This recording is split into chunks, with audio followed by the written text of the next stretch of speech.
Hello everyone, let's discuss ring homomorphisms, ideals and quotient rings.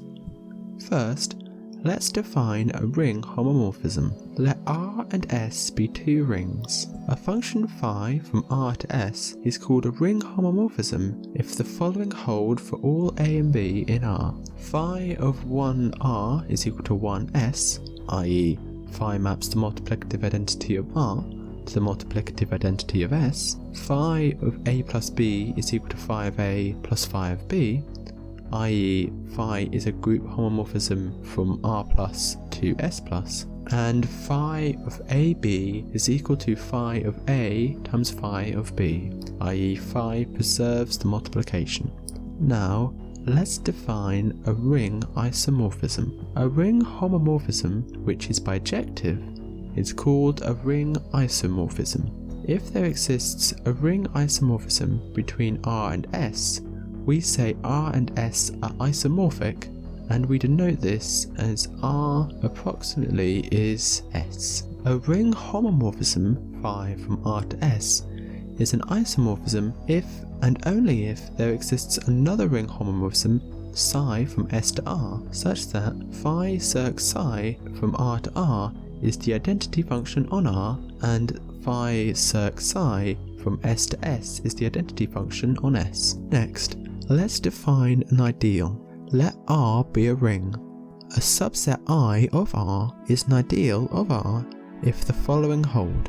I with addition is a subgroup of R with addition, and for all R in R and A in I, we have that AR is in I and RA is in I.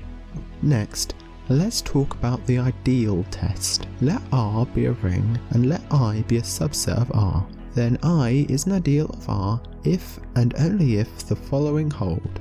0 is in I is closed under addition, i.e. for all A and B in I, A plus B is in I, and for all R in R and A in I, we have that AR is in I and RA is in I. Next, let's talk about some results for ideals. Let R be a ring and let I and J be two ideals of R.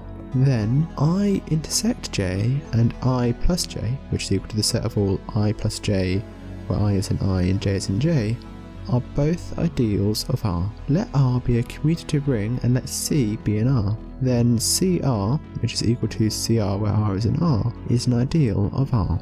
Following on, let's define the ideal generated by an element. For R, a commutative ring, and C in R, we say that CR is the ideal generated by C, and we write in brackets C is equal to CR. If R is non-commutative, we say that bracket C is equal to RCR, which is equal to RCS where R and S are in R, is the ideal generated by C. Note that if R is commutative, then CR is equal to RCR. Next, let's define the ideal generated by a set of elements. Let R be a commutative ring and let C1 to CT be in R. Then the set in brackets C1 to CT is equal to the set of C1 R1 plus all the way up to CT RT for R1 to RT in R, which is equal to C1 R plus all the way up to CTR,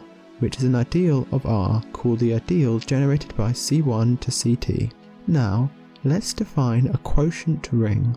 Let R be a ring and I an ideal in R with I not equal to R. Let R over I equal the set of all R plus I where R is in R. Let addition and multiplication in R over I be defined as A plus I plus B plus I is equal to A plus B plus I, and A plus I times B plus I is equal to AB plus R. Then R over I with addition and multiplication is the quotient ring. Then let's define the quotient map. If I does not equal R and is an ideal of a ring R, then it is a surjective ring homomorphism pi from R to R over I, defined by pi of R is equal to R plus I for all R in R, which is called the quotient map. Now let's discuss a maximal ideal. Let R be a ring and let I an ideal of R. We call I a maximal ideal if I does not equal R, and whenever J is another ideal that is strictly contains I, then J equals R. Symbolically, we can write an ideal I is maximal if, for each ideal J in R, I being a strict subset of J implies that J is equal to R. Therefore, if R is a commutative ring and I an ideal of R, then R over I is a field if and only if I is a maximal ideal. And, as ever, thank you for watching.